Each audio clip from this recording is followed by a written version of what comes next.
Hello बच्चों, आज हम पढ़ने वाले हैं 12th का chapter number 5 that is principle of inheritance and variation.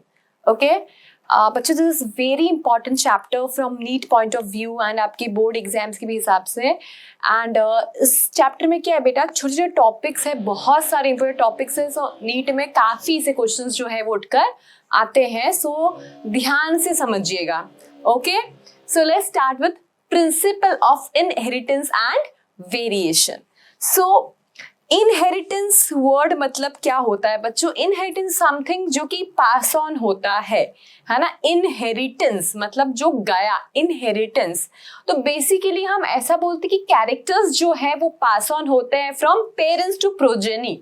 ठीक है, कैरेक्टर्स जो होते हैं क्या होता है, पास ऑन होते हैं फ्रॉम पेरेंट्स टू प्रोजेनी। तभी आप देखो सिमिलैरिटी है, जैसे ह्यूमंस के बच्चे ह्यूमंस जैसे दिखते हैं, है ना। डॉग्स के बच्चे डॉग्स जैसे, काऊ के काऊ जैसे, है ना। तो बेसिकली क्या है कि कैरेक्टर्स जो है वो पास ऑन होते हैं from one generation to next generation. Characters क्या होते हैं बच्चों? पास ऑन होते हैं from one generation to next generation. ठीक है, वेरिएशंस मतलब डिफरेंसेस होता है। वेरिएशन वर्ड मतलब क्या होता है बेटा? डिफरेंसेस। तो जो कैरेक्टर्स है वो पास ऑन होते हैं फ्रॉम पेरेंट्स टू प्रोजेनी, ठीक है, लेकिन फिर भी कुछ कुछ चीजें जो है वो अलग होती है ना, उसे हम वेरिएशन कहते हैं। अब आप आपके पेरेंट्स से सिमिलर हो, कैसे कि हाँ फिनोटिपिकली, लेकिन कुछ कुछ चीजें ऐसी होगी जो आपकी अलग होगी। तो कितना अलग है, दैट इज वेरिएशन। ठीक है, वो कितना अलग है उसे हम क्या बोलते हैं? उसे हम बोलते हैं वेरिएशन। तो ये जो चीजें हैं कि हाँ कुछ पास ऑन होता है फ्रॉम पेरेंट्स टू प्रोजेनी या फ्रॉम पेरेंट्स टू ऑफस्प्रिंग हम बोलते हैं, राइट। एंड थोड़ा कुछ डिफरेंसेस आता है, उसे हम वेरिएशन कहते हैं। तो जो पास ऑन होता है वो क्या था, है ना। तो सबसे पहले इस चीज पे किसने काम किया था? सबसे पहले इस चीज पे काम किया है हमारे ग्रेगर मेंडल ने। ठीक है, ग्रेगर मेंडल ने इस पे काम किया है। और ये जो ब्रांच ऑफ बायोलॉजी है जो डील करता है विद हेरिडिटी एंड वेरिएशन, उस ब्रांच को हम बोलते हैं जेनेटिक्स। उस ब्रांच को हम क्या बोलते हैं? जेनेटिक्स बोलते हैं, राइट। जो डील करता है किससे? जो डील करता है उस समथिंग से जो कि पास ऑन होता है फ्रॉम पेरेंट्स टू प्रोजेनी। उस समथिंग को मेंडल ने फैक्टर्स कहा था। ठीक है, उस समथिंग को मेंडल ने फैक्टर कहा था। लेटर ऑन वो समथिंग क्या बन गया? जीन बन गया। Later on that something is known as, जो मेंडल ने फैक्टर्स कहा और फैक्टर्स को बाद में नाम दे दिया गया जीन। ओके, सो ये जो ब्रांच है बायोलॉजी का जो डील करता है दिस इज जेनेटिक्स। ठीक है, क्या बोलते हैं उसे? हम जेनेटिक्स बोलते हैं। एंड क्योंकि सबसे पहले मेंडल जी ने ही काम किया था, तो हम क्या बोलते हैं कि जो ग्रेगर मेंडल है आपके, वो कौन है? Father of genetics. तो फादर ऑफ जेनेटिक्स कौन है बेटा हमारे? फादर ऑफ जेनेटिक्स हमारे हैं ग्रेगर मेंडल। कौन है बेटा? Gregor Mendel is known as father of genetics. ये बात याद रखिएगा, ठीक है। Gregor Mendel is known as father of genetics and genetics is the branch of biology which deals with heredity and variation. ठीक है, किससे डील करता है वो? Heredity and variation. जेनेटिक्स क्या है? ब्रांच ऑफ बायोलॉजी जो डील करता है with heredity and variation. Heredity क्या होता है? ठीक है,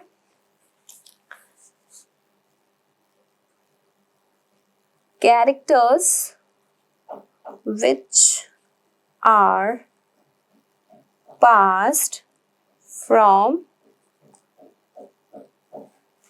parents to progeny। कैसे? by the process of inheritance। by the process of inheritance। ठीक है, उसे हम क्या बोलते हैं? उसे हम बोलते हैं हेरिडिटी। समझो ये पेरेंट है और इससे क्या हुआ? कैरेक्टर्स पास ऑन हुए। किसको? इसके ऑफस्प्रिंग को। ठीक है, इसे हम क्या बोलते हैं? इसे हम बोलते हैं हेरिडिटी। ठीक है। नाउ वेरिएशन, वेरिएशन क्या होता है कि ये जो पेरेंट है और ये जो प्रोजेनी आई है ना, पेरेंट और प्रोजेनी में कितना डिफरेंस है ना, कितना डिफरेंस है, उसे हम क्या बोलते हैं, उसे हम बोलते हैं बेटा वेरिएशन। तो variation is basically what, degree of difference, degree of difference between parent and offspring. ठीक है, अब समझो ये पेरेंट है,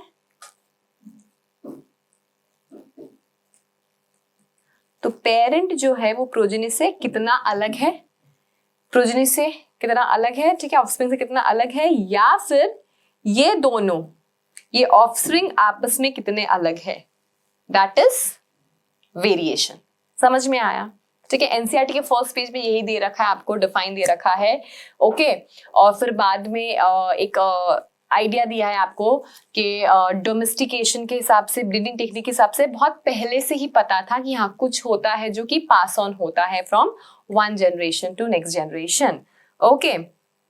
सो let's talk about Mendel's experiment. हम लोग मेंडल की बात करते हैं। Mendel was the first person, Gregor Mendel, जिन्होंने किस पे काम किया है, जिन्होंने ये जेनेटिक्स पे काम किया, ओके, जेनेटिक्स ब्रांच पे उन्होंने सबसे पहले काम किया है। एंड ही कंडक्टेड व्हाट बच्चों, very important, he conducted hybridization experiment. ठीक है, उन्होंने क्या किया था, उनका जो एक्सपेरिमेंट का नाम है उसका क्या नाम है, हाइब्रिडाइजेशन एक्सपेरिमेंट। ठीक है, नोट डाउन करिए, मेंडल का जो एक्सपेरिमेंट है, मेंडल जी का जो एक्सपेरिमेंट है उसका नाम क्या है, हाइब्रिडाइजेशन। ठीक है, हाइब्रिडाइजेशन। ठीक है, किस पे किया था, दूसरा सवाल किस पे किया था, ग्रीन पीस। ठीक है, साइंटिफिकली अगर हम देखें तो हम इसे क्या बोलते हैं, पाइजम सटाइवम, जो मटर आप खाते हैं ना, पाइजम सटाइवम। ग्रीन पी का जो साइंटिफिक नेम है बच्चों वो क्या है, बायनॉमियल नोमेनक्लेचर क्या है, पाइजम सटाइवम। ठीक है, कितने सालों तक मेंडल जी ने काम किया था, 7 years, 7 साल मेंडल ने किस पे काम किया है, हरी मटर पे, पाइजम सटाइवम पे।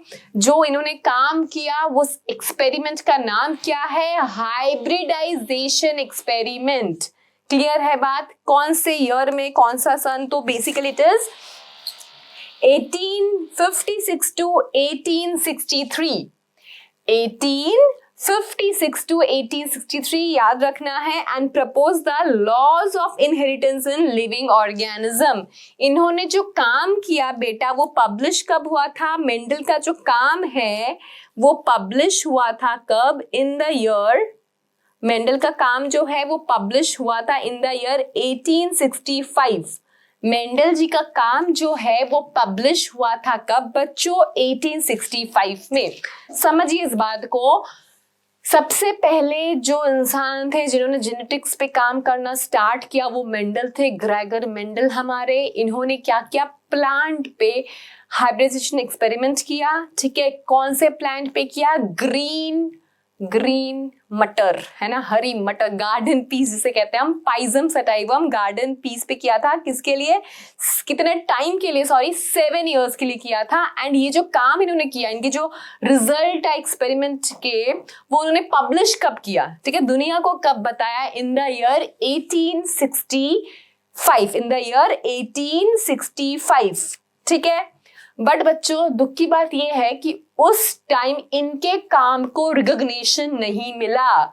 यस, जब मेंडल ने काम किया गार्डन पीस पे, पाइजम सटाइवम पे अपना एक्सपेरिमेंट किया, जो उन्होंने रेशियोज दिए बेसिकली, वो उस टाइम पे 1865 में किसी ने एक्सेप्ट नहीं किया था, क्योंकि सबसे बड़ा सवाल ये आ गया था कि मेंडल ने बायोलॉजिकल चीजें पे क्या टूल्स यूज किए थे, मैथमेटिकल टूल्स यूज किए थे, स्टैट्स लगाया, रेशियोज दिए, तो उस टाइम ये एक्सेप्टेबल नहीं था। मेंडल के काम को 1865 में जो उन्होंने पब्लिश किया एक्सेप्ट नहीं किया गया। Why, because he applied mathematical tools on biological experiment. ठीक है, फिर लेटर ऑन इन 1900 क्या हुआ बेटा, रीडिस्कवरी हुई। इन 1900 क्या हुआ, मेंडल के काम की रीडिस्कवरी हुई। 3 साइंटिस्ट थे जिन्होंने रीडिस्कवरी ऑफ मेंडल वर्क की, एंड तब क्या हुआ, जो मेंडल का काम है वो एक्सेप्ट किया गया। ठीक है, तो कब हुई मेंडल की वर्क की रीडिस्कवरी? इन 1900। किसने किया था? 3 लोग थे, Carl Correns, Hugo de Vries and Erich Tschermak. इन तीनों ने क्या किया था? मेंडल के वर्क की रीडिस्कवरी करी थी। ठीक है, चलिए पढ़े। तो रीडिस्कवरी ऑफ मेंडल वर्क मैं आपको लिखवा देती हूँ। इन 1900 क्या हुआ, किन्होंने? 3 जनों ने, हुगो डी वेरिस, ठीक है, ये आपके हॉलैंड के थे। देन कार्ल कॉरेंस का हम और पढ़ेंगे, इन्होंने इनकम्प्लीट डोमिनेंस भी दिया है, ये जर्मनी के थे। And Erich टेशमार्क,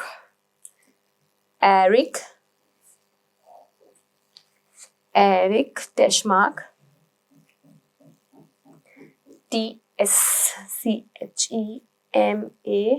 टेशमार्क। इन तीनों ने क्या किया था बेटा? Rediscovery of Mendel work, rediscovery of Mendel work. इन तीनों ने क्या किया बेटा? रीडिस्कवरी ऑफ मेंडल वर्क किया। सो बच्चों समझिए बात को, मेंडल ने गार्डन पी पे वर्क किया 7 इयर्स के लिए। लर्न करना है आपको 1856 to 1863। इनका काम पब्लिश हुआ कब? 1865 में, तब एक्सेप्ट नहीं किया गया। ओके, बाद में लेटर ऑन इनके काम की रीडिस्कवरी हुई। किसने किया था? 3 साइंटिस्ट थे, Hugo de Vries, Carl Correns and Erich Tschermak. इन लोगों ने 1900 में रीडिस्कवरी करी हमारे मेंडल जी के वर्क की। ठीक है, और गार्डन पी का साइंटिफिक नेम क्या है बच्चों? पाइजम सटाइवम। ठीक है, क्या नाम है? पाइजम सटाइवम। समझ में आया इतना? क्लियर है? ओके, सो तो मेंडल जी ने किया क्या, है ना?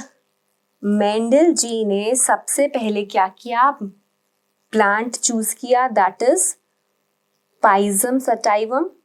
ठीक है, एंड इसके इन्होंने क्या किए? इन्होंने 7 कैरेक्टर्स लिए, 7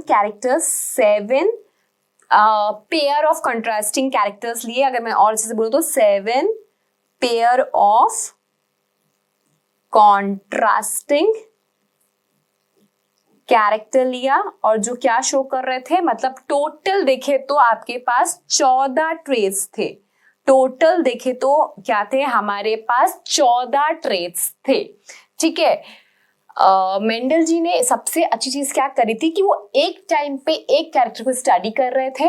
ओके, एक टाइम पे एक कैरेक्टर को ही उन्होंने क्या किया? स्टडी किया प्रॉपरली।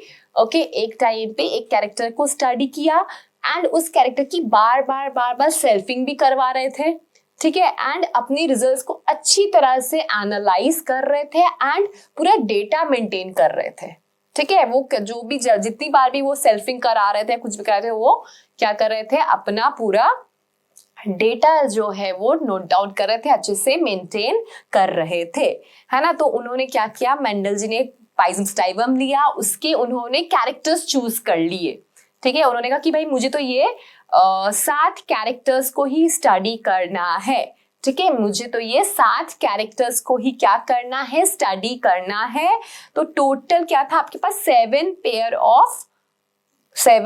ऑफ कैरेक्टर्स थे, और टोटल देखे तो आपके पास 14 ट्रेट्स मिल गए थे। ठीक है, अब इसमें से इन्होंने कहा कि जो भी इन्होंने ट्रेट लिया है उन्होंने उसमें से क्या है?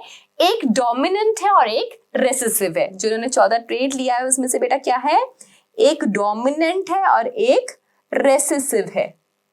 एक डोमिनेंट ट्रेट है और एक क्या है? एक रेसेसिव है। एक डोमिनेंट है और एक क्या है? रेसेसिव है। डोमिनेंट को हमेशा कैपिटल लेटर से डिनोट किया जाता है, और रेसेसिव को उसी का स्मॉल लेटर से डिनोट करते हैं। जैसे फॉर एग्जांपल डोमिनेंट टॉल है और रेसेसिव ड्वार्फ है, तो जैसे डोमिनेंट को हम क्या करेंगे? कैपिटल टी से रिप्रेजेंट करेंगे, और ड्वार्फ को हम स्मॉल टी से रिप्रेजेंट करेंगे। ये बात समझिएगा, कभी भी ऐसा मत करना कि ड्वार्फ को आप स्मॉल डी लिख रहे हैं, नहीं। ठीक है, हमें क्या करना है, डोमिनेंट से टॉल है तो टॉल को हमें कैपिटल टी से रिप्रेजेंट करना है एंड ड्वार्फ को हमें स्मॉल टी से रिप्रेजेंट करना है। ठीक है, अच्छा ऐसा देखा गया था कि जो डोमिनेंट और रिसेसिव है, तो डोमिनेंट जो कैरेक्टर है वो एक्सप्रेस होता है F1 जिसमें मैं डोमिनेंट मिला था, बताऊंगी अभी आपको, एंड रिसेसिव जो है वो मैं F2 में मिला था। इन शॉर्ट ऐसा आप समझ सकते हो कि अगर हेट्रोजाइगस कंडीशन अगर हाइब्रिड है तो डोमिनेंट ट्रेट ही क्या होगा, एक्सप्रेस होगा। ठीक है, डोमिनेंट ट्रेट ही क्या होगा, एक्सप्रेस होगा। तो ये जो है, ये जो चीजें हैं, ये इन्होंने क्या बोला था, इनको फैक्टर्स बोला था। मेंडल ने क्या बोला था, इनको फैक्टर्स बोला था कि समथिंग, मैंने आपको स्टार्टिंग में बताया ना कि something is pass on from parents to progeny. ठीक है, something is pass on from parents to progeny. ठीक है, पेरेंट्स टू ऑफस्प्रिंग, एंड उस समथिंग को उन्होंने क्या बोला, उस समथिंग को उन्होंने फैक्टर्स बोला था। लेटर ऑन, अब क्योंकि बाद में 1865 में इन्होंने पब्लिश कर दिया था, उसके बाद ही क्रोमोसोम और ये सब की डिस्कवरी हुई थी, तो बाद में हमने इसे टर्म दे दिया जीन। बाद में हमने क्या टर्म दे दिया इसको, हमने जीन टर्म दे दिया। और बहुत सिमिलरिटी आई थी, इन्होंने क्या था कि फैक्टर्स जो है वो हमेशा पेयर में होते हैं। ठीक है, और जीन भी क्या होता है बेटा, हमेशा पेयर में होता है। ठीक है, फैक्टर्स क्या है, आपकी डिस्क्रीट यूनिट है। ठीक है, डिस्क्रीट यूनिट है, ब्लेंडिंग नहीं होती, नो ब्लेंडिंग। सेम वे में आपका जीन भी जो है वो डिस्क्रीट यूनिट है, कोई ब्लेंडिंग नहीं होती। ठीक है, और जो ट्रेट इन्होंने कहा कि एक ऐसा होता है और एक ऐसा होता है, तो अभी हम क्या बोलते हैं कि ऑल्टरनेट फॉर्म ऑफ जीन, उसे हम अलील बोल देते हैं। हम क्या बोल देते हैं इसे, alternate form of gene is known as allele. Alternate form of gene को हम क्या बोलते हैं, अभी हम उसे अलील बोलते हैं। ठीक है, ओके, ये आपको आएगा बाद में आगे समझ में, जब हम लॉस करेंगे तब। इतना समझ में आया, इतना क्लियर है, तो फिर मैं आगे चलती हूँ और आपको बताती हूँ कि क्या रीजंस था मेंडल के सक्सेस का। जो मैंने आपको बताया ना कि हाँ, इन्होंने कॉन्ट्रास्टिंग ट्रेड्स लिया था, कॉन्ट्रास्टिंग कैरेक्टर्स लिया था, हर चीज जब क्रॉस करवा रहे थे तो पूरा डेटा मेंटेन कर रहे थे, तो वो सब इनके क्या है, रीजंस है। लाइन टू लाइन देखते हैं बच्चों। It was the first time that statistical analysis and mathematical logic were applied to problems in biology. ठीक है, पहली बार statistical tools और mathematical logic biology पे लगाया गया, जो उस टाइम के लोगों को 1865 के टाइम पे लोगों को एक्सेप्टेबल नहीं था। Large sampling size which gave greater credibility to the data that is he collected. इन्होंने सैंपल साइज बहुत लार्ज लिया था, ये सब एकदम याद करना है आपको बच्चों। इनका जो सैम्पलिंग साइज था बहुत लार्ज था। बेटा हम जब भी प्लांट्स में काम करते हैं, ऐसा नहीं कि हम 2 प्लांट ले लिए और उसी में हमने इमैस्कुलेशन ये सब करके काम कर लिया, नहीं, सैम्पलिंग साइज लार्ज होगा तो हमें सही रिजल्ट मिलेगा। एंड मेंडल जी का सबसे एक अच्छा पॉइंट ये था कि इन्होंने लार्ज सैम्पलिंग साइज लिया, ये बार बार रिपीटेड सेल्फिंग से अपने ही रिजल्ट्स चेक कर रहे थे, है ना, तभी तो 7 साल में इन्होंने काम किया। ये जो लॉज आप देखते हो मेंडल के, law of dominance, law of segregation and ये दोनों लॉज ऑफ इनहेरिटेंस है जो कि एप्लीकेबल है for monohybrid cross, and then उनका एक लॉ है, law of independent assortment for dihybrid cross. तो इन्होंने एक दिन में नहीं दिया है, 7 years लगा है। Okay, gave general principle rather than unsubstantiated ideas and studied single character at a time, है ना, समझ में आया। ये सब इनके रीजंस थे सक्सेस के। तो लिया क्या मेंडल ने, मैंने बोला इन्होंने 7 कैरेक्टर्स लिए। बच्चों याद करिए क्या क्या इनके कैरेक्टर है। सीड का शेप, सीड का कलर, ठीक है, फ्लावर का कलर और फ्लावर का पोजीशन, पॉड का शेप और पॉड का कलर, और जो हाइट है स्टेम का वो। तो इन्होंने क्या लिया, सबसे पहले अगर सीड का शेप देखो मैं, सीड का शेप, तो जो आपके मटर के दाने होते हैं बेटा, या तो राउंड होते हैं या रिंकल्ड होते हैं। तो राउंड का इन्होंने क्या बोला, राउंड का इन्होंने बोला डोमिनेंट है, और रिसेसिव मतलब रिंकल्ड है ना। क्यों मैं ये 2 लिख रही हूं बेटा, क्योंकि आपको पता है ना कि जो जीन है वो हमेशा पेयर में होते हैं। अभी मैंने आपको बताया जीन जो है वो हमेशा क्या होगा, पेयर में होगा। ठीक है, तो इसलिए मैं बेसिकली ये 2 लिख रही हूं। जैसे समझिए आपका एक क्रोमोसोम है ना, होमोलोगस क्रोमोसोम है, तो यहाँ पे एक R और यहाँ पे एक R, तो ये हो गया होमोजाइगस डोमिनेंट। या फिर एक कंडीशन ऐसे हो सकती है, ये हो गया हेट्रोजाइगस डोमिनेंट, और ये कंडीशन हो गया आपका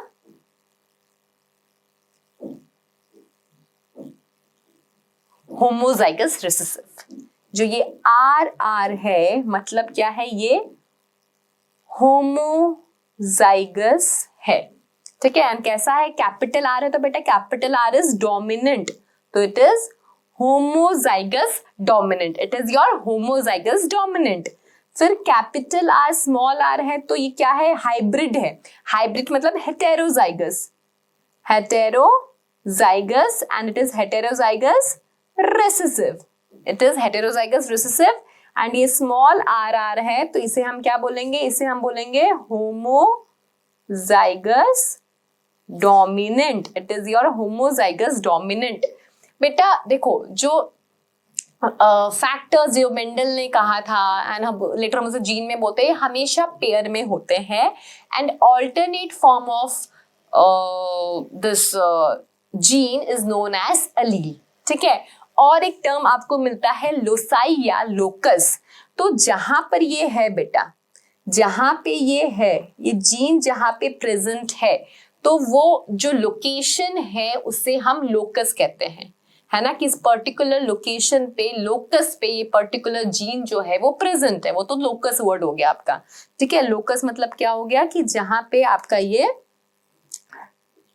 जीन प्रेजेंट है। फिर एक मैंने आपको बोला अलील का। अब देखिए, ये जीन है, हेट्रोजाइगस में चलते हैं, हेट्रोजाइगस में बेटा चलते हैं। ये जो R है, ये क्या रिप्रेजेंट कर रहा है, राउंड।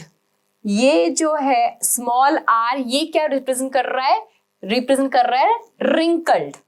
ठीक है, तो बेसिकली हुआ क्या कि इसका जो आपका राउंड सीड जो है, तो राउंड सीड का जो डीएनए है ना, उसमें हल्का सा समझिए यहां कुछ चेंज आ गया, तो वो क्या बन गया, अब वो किसके लिए कोड कर रहा है, अब वो कोड कर रहा है फॉर रिंकल्ड सीड। अब वो कोड कर रहा है किसके लिए बेटा, रिंकल्ड सीड के लिए। तो देखिए, दोनों क्रोमोसोम में एक ही जगह पर सेम कैरेक्टर के लिए जीन प्रेजेंट है। आपको पता है आपके पास क्या होता है, होमोलोगस क्रोमोसोम होता है एज क्या है, डिप्लॉयड ऑर्गेनिज्म है ना, ये जो मटर है वो भी क्या है, डिप्लॉयड है। तो इसके पास कैसा है, होमोलोगस क्रोमोसोम है, राइट, होमोलोगस क्रोमोसोम है। अब होमोलोगस क्रोमोसोम में एक क्रोमोसोम पे जो पर्टिकुलर लोकस है, वहां पे जो जीन है फॉर सीड शेप, वो किसके लिए है, वो है आपका राउंड, एंड उसी का ऑल्टरनेट फॉर्म जो है वो क्या है, वो है आपका recessive, that is wrinkled seed के लिए। तो इसमें हुआ क्या, इसमें ज्यादा कुछ नहीं हुआ, इसमें बस हमने ऐसा सीखा कि आपका जो जीन होता है उसका आपके पास हमेशा पेयर में एग्जिस्ट करेगा, तो वो सेम फॉर्म भी कर सकते हैं और वो दोनों अलग फॉर्म भी मतलब एग्जिस्ट कर सकते हैं। जैसे अगर फर्स्ट केस में देखें तो दोनों क्रोमोसोम में जो डीएनए है वो क्या बनाने वाला है, वो राउंड सीड ही बनाने वाला है। इस केस में, सेकेंड केस में आपके पास जो है वो क्या है, एक राउंड है और एक रिंकल्ड का सीक्वेंस है, लेकिन एक्सप्रेस कौन सा होगा, डोमिनेंट वाला ही होगा। लेकिन हम क्या बोलेंगे कि इसके पास दोनों जीन प्रेजेंट है। एंड होमोजाइगस थर्ड केस में क्या है, इसके पास वही जीन है जो बनाएगा कैसा सीड, जो बनाएगा रिंकल्ड सीड। ठीक है, जो क्या बनाने वाला है, जो बनाने वाला है आपका रिंकल्ड सीड। आई बात समझ में, क्लियर हुआ? ओके, चलो नेक्स्ट देखते हैं अपन सीड कलर। तो अगर मैं सीड कलर की बात करूं तो येलो और ग्रीन, तो येलो आपका क्या है बेटा, डोमिनेंट है, और ग्रीन जो है वो आपका रेसेसिव है। ठीक है, तो आप ग्रीन कैसे डिनोट करेंगे, स्मॉल वाई से। अगर फ्लावर कलर देखें तो वॉयलेट जो है वो क्या है, डोमिनेंट है, और जो व्हाइट है वो क्या है बेटा, रिसेसिव है। ठीक है, अगर हम पॉड शेप का बात करें तो full is dominant, constricted is recessive. Pod colour का बात करें तो green is dominant. Pod colour में देखो, सीड कलर में येलो डोमिनेंट है, पॉड कलर में ग्रीन डोमिनेंट है, एंड येलो क्या है बेटा, पॉड कलर का रेसेसिव। फ्लावर पोजीशन एक्सियल और टर्मिनल। ठीक है, एक्सियल क्या होता है बेटा कि समझो यहाँ आपका लीफ है तो यहाँ पे अगर फ्लावर आ गया इसे एक्सियल बोलते हैं, और टर्मिनल क्या होता है कि यहाँ पे फूल आना इज टर्मिनल। तो फ्लावर पोजीशन एक्सियल जो है वो डोमिनेंट है, टर्मिनल जो है वो रेसेसिव है, और स्टेम का height tall is dominant and dwarf is recessive.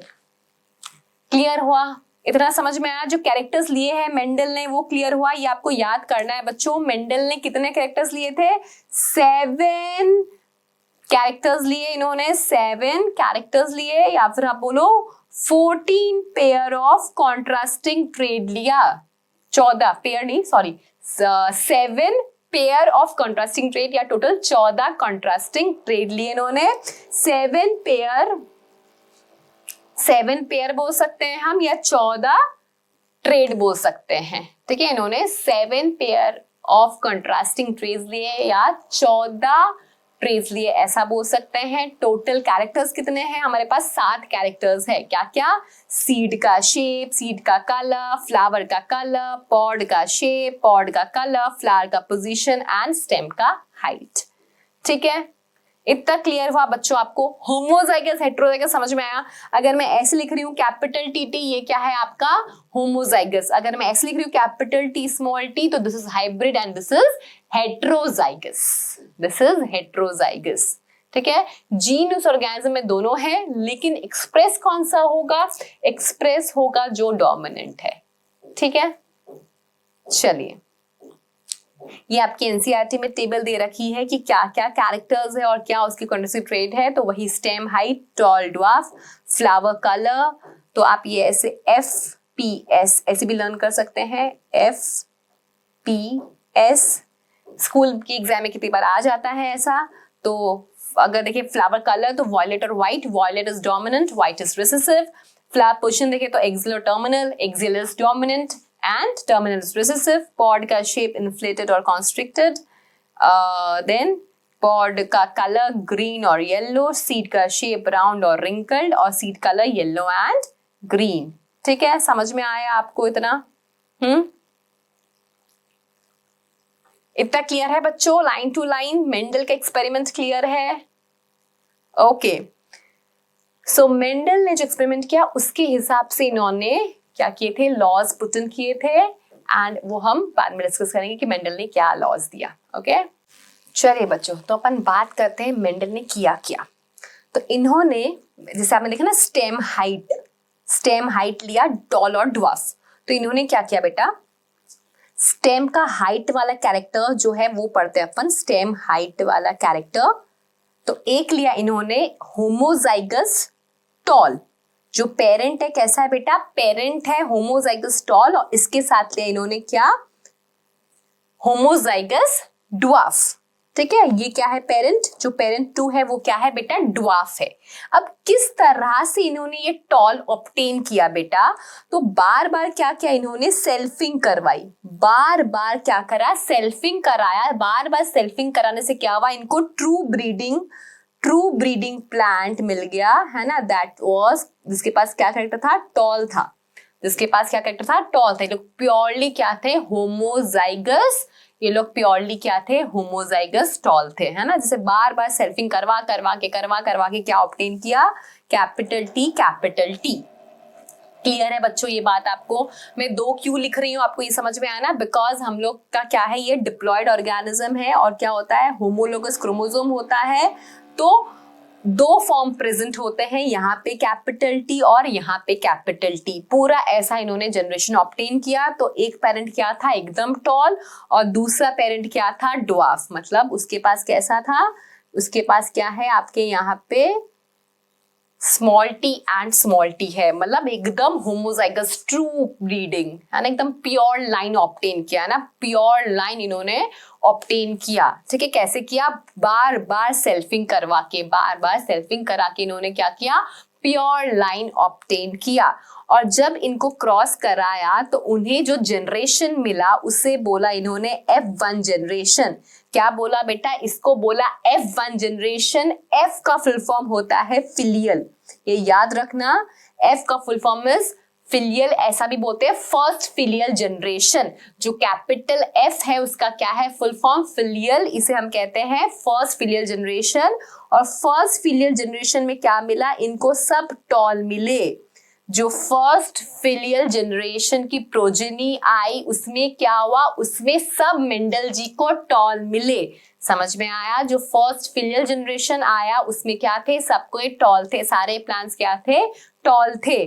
ठीक है, लेकिन अगर हम वैसे देखें जीनोटिपिकली तो इट इज हाइब्रिड। क्या है? हाइब्रिड है। क्यों? क्योंकि इसमें कैपिटल टी और स्मॉल टी दोनों का जीन प्रेजेंट है। ऐसे तो ये क्या है? हाइब्रिड।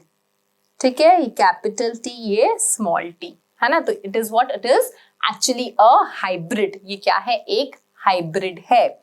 ठीक है, समझ में आया इतना? उसके बाद क्या किया इन्होंने? सेल्फिंग कराई। उसके बाद इन्होंने क्या किया? सेल्फिंग कराई। सेल्फिंग मतलब कि समझो ये जो प्लांट है इसी का ही पॉलन ग्रेन और इसी का ही एग, ठीक है, तो उसको हम सेल्फिंग बोलते हैं। तो क्या होगा? Capital T small T, capital T small T, ऐसे सेल्फिंग कराई, तब इनको क्या मिला? F2 generation. अगेन F का फुल फॉर्म क्या है बेटा? F is filial. F का फुल फॉर्म क्या है? फिलियल। तो हम बोलते हैं second filial generation. Second filial generation कैसी मिली? सेकेंड फिलियल जनरेशन हमें ऐसे मिली, मैं गैमेट्स बना देती हूँ। ठीक है, गैमेट्स बना रही हूं मैं। Capital T small T, capital T small T T. तो यहाँ पे क्या हुआ? मेरा जो फिनोटिपिक है वो चेंज हो गया है ना। मुझे यहाँ पे ड्वार्फ भी मिले है ना, मुझे यहाँ पे ड्वार्फ प्लांट भी मिला। ठीक है, तो अगर आप देखो तो ये देखिए इन्होंने पेरेंट लिया। पेरेंट क्या है? टॉल है और ड्वार्फ, एकदम प्योर है। ये homozygous tall and homozygous dwarf है।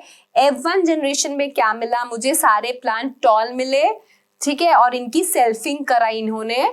इनके क्या करवाई? सेल्फिंग कराई, और सेल्फिंग से मुझे क्या मिला? F2 जनरेशन मिला, जिसमें 3 टॉल मिला और 1 ड्वार्फ मिला। ठीक है, तो अगर मैं देखूं number of phenotype and genotype, number of phenotype, बेटा व्हाट इज फिनोटाइप? फिनोटाइप मतलब होता है एक्सटर्नल कैरेक्टर्स। फिनोटाइप का मतलब क्या होता है बेटा? फिनोटाइप जो टर्म है, फिनोटाइप का मतलब होता है एक्सटर्नल कैरेक्टर्स। मैं यहाँ पे लिख देती हूँ, आप लोग भी नोट डाउन कर लीजिए। फिनोटाइप का मतलब होता है एक्सटर्नल कैरेक्टर एंड बेटा जीनोटाइप, नंबर ऑफ जीनोटाइप लिख देते हैं अपन, नंबर ऑफ जीनोटाइप। जीनोटाइप का मतलब क्या हुआ आपका? Genetic constituency. जीनोटाइप का मतलब क्या हो गया? Genetic constituency. तो नंबर ऑफ फिनोटाइप क्या है? यहाँ पे सारे टॉल है, ठीक है, तो 1 हो गया। और यहाँ पे नंबर ऑफ जीनोटाइप क्या है? सब कैसे होंगे? कैपिटल टी स्मॉल टी, तो ये भी क्या हो गया आपका? 1 हो गया। तो F1 जनरेशन में हमें नंबर ऑफ फिनोटाइप और जीनोटाइप दोनों 1 ही मिला। अब अगर आप यहाँ देखेंगे तो नंबर ऑफ फिनोटाइप यहाँ पे 3 हो गए, नंबर ऑफ फिनोटाइप यहाँ पे 2 हो गए बेटा। नंबर ऑफ फिनोटाइप 2 हो गए। 2 कैसे हुए? आपको टॉल भी मिल रहा है और ड्वार्फ भी मिल रहा है। आपको टॉल भी मिल रहा है और आपको ड्वार्फ भी मिल रहा है। समझ में आया? F2 जनरेशन में नंबर ऑफ फिनोटाइप तो 2 ही होगा ना बेटा। नंबर ऑफ फिनोटाइप क्या होगा? फिनोटाइप मतलब एक्सटर्नल अपीयरेंस। तो एक्सटर्नल देखने से मेरे को क्या लग रहा है कि भाई 3 प्लांट मेरे टॉल है और 1 छुटकू, 1 ड्वार्फ है। तो फिनोटाइप क्या हुआ? 2 ही हुआ, टॉल या ड्वार्फ। समझ रहे हो बात को? फिनोटाइप मतलब एक्सटर्नल अपीयरेंस की, बाहर से कैसे दिख रहा है। फिनोटाइप का मतलब होता है एक्सटर्नल अपीयरेंस, तो बाहर से कैसे दिख रहा है? तो बेटा बाहर से मुझे या तो टॉल या ड्वार्फ। ठीक है, तो फिनोटाइप 2 हुए। जीनोटाइप अगर मैं देखूं कि जेनेटिक कॉन्स्टिट्यूएंसी क्या है, वो जो क्रोमोसोम है उस पे क्या है, तो अगर आप देखिए तो 1 मुझे मिल रहा है होमोजाइगस डोमिनेंट, 1 मेरे को मिल रहा है क्या? Homozygous dominant. दो मेरे को मिल रहे हैं हेटेरोजाइगस डोमिनेंट और एक मेरे को मिल रहा है ये आपका होमोजाइगस ड्वार्फ। तो जीनोटाइप मेरे को कितना मिल रहा है, अगर मैं बात करूं तो जीनोटाइप मुझे 3 मिल रहे हैं। कैसे? Capital T capital T, capital T small T, small T small T. तो जीनोटाइप कितने मिल रहे हैं मुझे? F2 जनरेशन में जीनोटाइप मेरे को 3 मिल रहे हैं बच्चों। F2 जनरेशन में जीनोटाइप मेरे को 3 मिल रहे हैं। बहुत इजी सा मेंडल का एक्सपेरिमेंट था। उन्होंने क्या देखा, एक कैरेक्टर लिया दैट इज स्टेम हाइट, ठीक है, that is tall and dwarf. जो अपोजिट कंट्रास्टिंग ट्रेट है वो क्या है? Tall and dwarf. तो एक टॉल प्लांट लिया, एक ड्वार्फ लिया। कैसे ये लोग क्योंकि सेल्फिंग से बनाए गए हैं तो एकदम प्योर लाइन वाले हैं, ठीक है, बार बार सेल्फिंग करके किया। तो इसके पास क्या है? कैपिटल टी, इसके पास क्या है? ड्वार्फ के पास स्मॉल टी। इन दोनों का जब मैंने मेटिंग करवाया तो मेरे को क्या मिला? मुझे जो प्लांट मिला वो फिनोटिपिकली टॉल था, लेकिन जीनोटिपिकली क्या था? वो हाइब्रिड था, heterozygous dominant capital T small T, ठीक है। तो फिनोटाइप 1 जीनोटाइप 1, ठीक है। दिखने में टॉल लग रहे थे सारे प्लांट, लेकिन जीनोटिपिकली ये लोग क्या थे? Capital T small T. फिर मैंने सेल्फिंग कराई, ठीक है। F2 जनरेशन ऑब्टेन करने के लिए मैंने F1 की ही सेल्फिंग कराई। अब जब मैंने F1 की सेल्फिंग कराई तो मुझे क्या मिला बेटा? मुझे फिनोटिपिकली 2 प्लांट्स देखने को मिले, टॉल और ड्वार्फ। जीनोटिपिकली मेरे को क्या मिला कि एक तो एकदम होमोजाइगस डोमिनेंट वाला टॉल, 2 हेटेरोजाइगस वाले टॉल मिले और एक मेरे को होमोजाइगस रिसेसिव मिला। क्लियर हो गई बात? इतना समझ में आया? तो अब ऑब्जर्वेशन देखते हैं हम। जो मेंडल ने अपना ऑब्जर्वेशन लिखा था वो उन्होंने ऐसा लिखा था कि F1 generation resemble either of the parent. देखो F1 जनरेशन जो है क्या रिप्रेजेंट कर रहा है? Either of the parent. Phenotypically बात हो रही है बेटा, फिनोटिपिकली बात हो रही है। F1 generation resemble either of the parent, F2 generation resemble both of the parent. F2 generation में देखो आपको टॉल भी मिला, आपको ड्वार्फ भी मिला, तो F2 generation resemble both of the parent. F2 generation क्या रिजेंबल करता है? Both of the parent. यहाँ पे F का फुल फॉर्म क्या बताया मैंने बच्चों आपको? फिलियल। F का फुल फॉर्म मैंने आपको बताया है फिलियल, ठीक है। Okay, in F2 generation number of 1 progeny is more. Tall ज्यादा है, तो in F2 generation number of 1 progeny is more. In F2 generation number of 1 progeny is more, ठीक है बच्चों। ये है आपका मेंडल जी के एक्सपेरिमेंट, ये है इनके ऑब्जर्वेशन, ठीक है। ऑब्जर्वेशन क्या था? याद करना है आपकी अच्छे से कि F1 जनरेशन क्या करता है बेटा? रिजेंबल करता है either of the parent. F2 generation क्या करता है? रिजेंबल करता है both of the parent. F2 generation resemble करता है बोथ ऑफ द पेरेंट, और इन F2 जनरेशन जो नंबर है एक प्रोजेनी का बेटा वो क्या है? ज्यादा है। इन F2 generation number of 1 progeny is more. Clear? ये इनके ऑब्जर्वेशन हो गए। फिर इन्होंने क्या कंक्लूजन या इन्फ्रेंस निकाला इस एक्सपेरिमेंट से?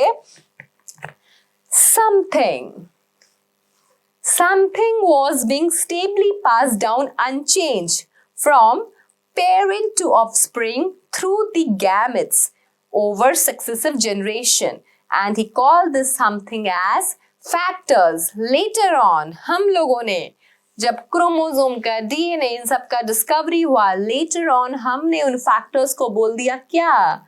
जीन। लेटर ऑन हमने क्या बोल दिया उन फैक्टर्स को? हमने उन फैक्टर्स को जीन बोल दिया। क्लियर हुई बात? तो ये इनका कंक्लूजन निकला इस एक्सपेरिमेंट का कि कुछ जो है वो पास ऑन होता है from parent to offspring, okay, and वो कुछ क्या है? वो कुछ है फैक्टर्स। क्लियर हो गई बात? ये है आपका मेंडल जी का एक्सपेरिमेंट। Okay, thank you.